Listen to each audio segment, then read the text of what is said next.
Μπράβο, μπράβο. Relax.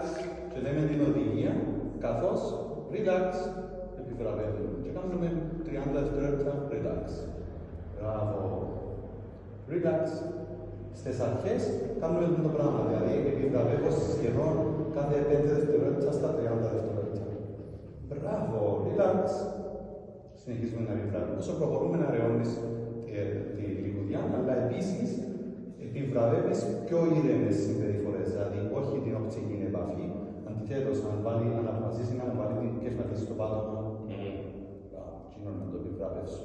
Και ο σκύλος είναι ικανός να καταλάβει τι επιβραβεύουμε. Και μετά, relax.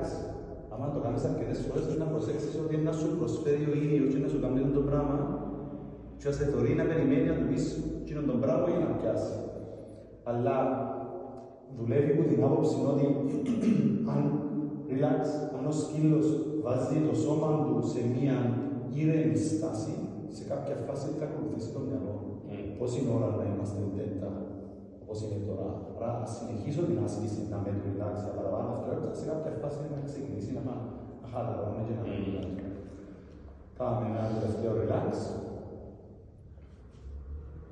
Μπράβο. Relax. Good.